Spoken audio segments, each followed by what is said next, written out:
Olá a todos! Primeiramente quero agradecer à equipe do Nota de Rodapé por esse convite em participar da série Corona Livros e compartilhar alguns dos principais livros que foram importantes para o meu percurso acadêmico e profissional. Meu nome é Ricardo Mingorance, eu sou historiador pela Universidade Federal de São Paulo, mestre em Ciências da Documentação e Informação pela Universidade de Lisboa e atualmente estudo o doutorado em História pela Universidade Nova de Lisboa. Quando eu recebi esse convite, fiquei a pensar quais os livros eu poderia trazer, já que para a nossa formação e também para a nossa construção como seres humanos, como historiadores, nós temos sempre uma lista de livros que são importantes. Mas eu decidi trazer alguns livros que, para mim, eu considero como livros elementares para a minha linha de investigação, que é a arquivística. E eu quero apresentar alguns deles para vocês agora. Então, o primeiro livro que eu quero apresentar é um livro da professora Ana Canas Delgado. A professora Ana Canas Delgado atualmente é diretora do Arquivo Histórico Ultramarino, também já trabalhou como arquivista na Torre do Tombo e o doutorado dela é em Bibliografia e Estudos da Informação, também é historiadora pela Universidade de Lisboa, ela tem um currículo bastante invejável. A professora Ana Canas, ela teve um trabalho exaustivo de investigação que resultou nesse livro, Governação e Arquivos, Dom João VI no Brasil. O eixo central desse livro é a relação existente entre o Brasil, Portugal e a Inglaterra e, sobretudo, a aliança atlântica que Portugal teve de fazer com a Inglaterra por conta das invasões napoleônicas. Mas o que é mais peculiar nesse livro da professora Ana Canas é que a investigação dela foi feita tanto no Reino Unido, quanto no Brasil, quanto em Portugal, por meio dos arquivos produzidos para entender a relação desses países durante esse período. Mas não só essa relação por meio de um contexto histórico. O recorte temporal foi de 1807 a 1822 e foi justamente um período em que se produziu muitos arquivos, já que a estrutura administrativa de Portugal teve de ser mudada para o Brasil. Então, houve uma mudança nas estruturas de poder, uma mudança nos sistemas arquivísticos, houve uma série de transferências de documentos, tanto de Portugal para o Brasil, quando a família real foi para o Brasil, e o retorno desses documentos para Portugal, quando a família real voltou. Então, houve uma série de transferências, uma reorganização de arquivos, uma série de sistemas arquivísticos reorganizados, e com isso, essa documentação, de certa forma, se perdeu. Alguma documentação se perdeu. E o trabalho de resgate que a professora Ana Canas faz aqui, para entender esse contexto histórico, é por meio dessa documentação. Ela procura entender as estruturas de poder ali naquele momento por meio dos documentos. E óbvio que ela nos traz também aqui é que sistemas arquivísticos, eles também eram organizados por pessoas da elite, da aristocracia. Então é óbvio que a memória que se preservou aqui, além de ser uma memória política, ser uma memória administrativa, de um poder ali presente nesse momento, tanto no Brasil quanto em Portugal, é uma memória também aristocrata. Então é uma memória da aristocracia. Então esse livro ele é muito interessante por conta disso, porque também observa e faz um estudo de um momento por meio dos arquivos. Pese embora esse arquivo ele tenha ali um cariz um bocado eurocêntrico, mas mesmo assim é muito interessante, sobretudo para entender a forma com que os sistemas arquivísticos no Brasil, inclusive até pouco tempo, até de certa forma hoje, como a gestão documental é feita em alguns arquivos, tem um pouco de um reflexo, de um resquício do sistema arquivístico oitocentista. Então, é por isso que eu recomendo muito a leitura desse livro, sobretudo para quem trabalha com arquivos, ou até mesmo com museus, é muito interessante. E o segundo livro que eu quero apresentar é o livro Arquivos Permanentes, Tratamento Documental. É um livro da professora Heloísa Liberali Bellotto. E a professora Bellotto é considerada uma das papisas da arquivística no Brasil. É formada em História e Biblioteconomia pela USP. Ela teve relações estreitas com Portugal, França, Espanha e Estados Unidos por conta da sua investigação e de alguns estágios que ela fez nesses principais países na arquivística. E é por isso que ela tem uma uma investigação, um estudo muito sólido, uma cadeira cativa no que diz respeito à arquivística no Brasil.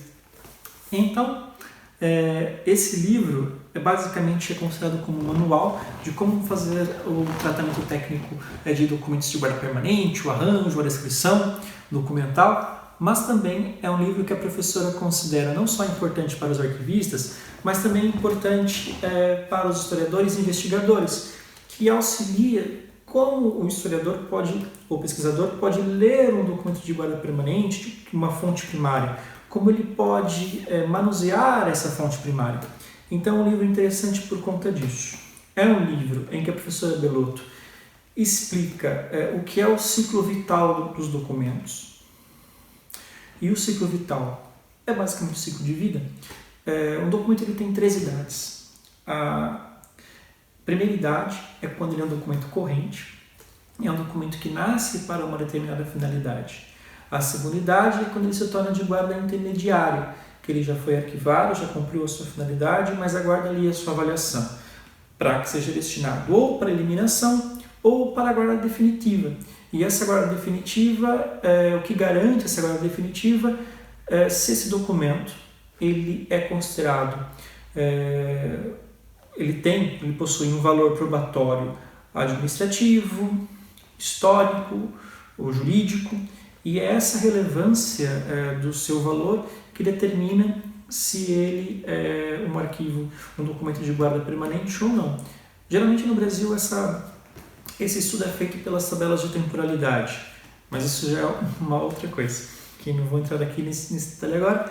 Esse livro acaba por ser interessante justamente por conta desse olhar que o historiador, que o investigador acaba por começar a ter pelos arquivos. Então, quem quer ter um pouco do olhar arquivista para as investigações de fontes primárias, eu recomendo este livro. E o terceiro e quarto livro que eu quero trazer também são livros da professora Bellotto, e são livros que tratam de uma narrativa histórica de um período específico, 1765 a 1775, e de um personagem específico, Dom Luiz Antônio de Souza Botelho Mourão. Dom Luiz Antônio de Souza Botelho Mourão faz parte da 6ª geração de um total de 13 gerações da Casa de Mateus. Uma casa que é gerida por uma fundação, até hoje, a Fundação da Casa de Mateus, porque está ainda na família descendente do Dom Luiz Antônio.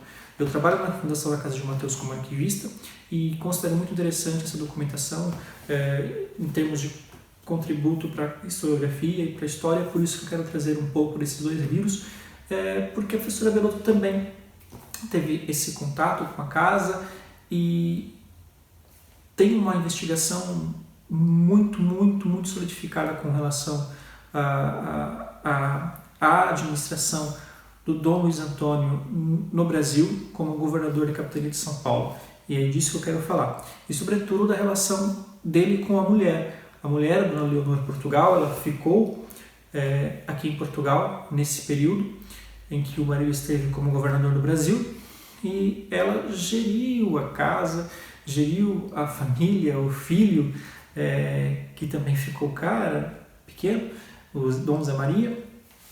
E o livro que resultou de uma investigação da correspondência trocada entre Dom Luiz Antônio e Dona Leonor Portugal foi este, Nem o Tempo, Nem a Distância. É um livro com uma característica até romântica. O Dom Luiz Antônio ele tem uma fotografia, tem um retrato, mas a Dona Leonor não tem. O que ela tem que possa retratar e representar a Dona Leonor é esse sapatinho da capa. E embora tenha uma característica romântica, na verdade é um livro bem histórico, porque a professora Bellotto aqui, ela tentou nos expressar não só a forma com que houve esse contato entre o marido e a mulher, mas sobretudo a narrativa que o próprio marido fez à mulher, do período que ele esteve no Brasil, e de como a mulher também se preocupou em narrar ao marido todas as coisas que aconteceram cá em Portugal, tanto políticas quanto administrativas no caso da casa. Então é um livro que trata também os arquivos pessoais como sendo documentos documentos primários importantes para a historiografia, importantes para a história.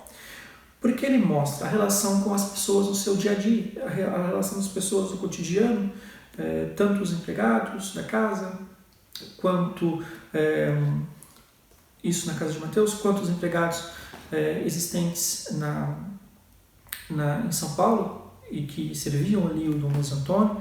Então, de certa forma, essa correspondência, ao trazer essas pessoas, ela não traz somente as pessoas do vínculo mais aristocrata, mas traz pessoas do dia a dia comum e traz esses nomes que são considerados como memórias e figuras ignoradas, de certa forma são realçadas também nessa correspondência.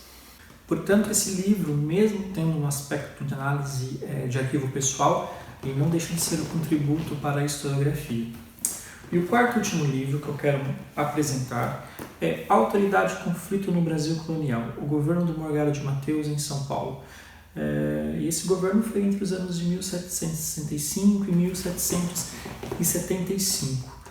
E foi um livro muito importante, é um livro muito importante, porque mostra as ações como governador e como administrador do Dom Luiz Antônio. E ele foi um governador importante tanto para Portugal quanto para o Brasil, porque esse período foi um período muito problemático para Portugal, já que Lisboa tinha sofrido no ano de 1755 com um terremoto seguido de tsunami, seguido de incêndios. Lisboa estava arrasada. O Marquês de Pombal teve medidas para reconstruir Lisboa, mas foi com a agricultura formada através da administração do Dom Luiz Antônio que Lisboa teve possibilidades de receber alimentos que eram exportados do Brasil. Então, aqui nesse livro é importante porque, sobretudo para quem estuda o período colonial no século XVIII, porque ele mostra sobretudo a formação das cidades e de vilas em São Paulo no século XVIII por meio do Dom Luiz Antônio. O Dom Luiz Antônio ele atuou na formação de mais de 20 cidades. Foi ele que, inclusive, por meio de arquivos e de cartografias e contratações de cartógrafos, estabeleceu limites geográficos de alguns estados, enfim, teve essa grande importância. E esse arquivo também voltou com ele.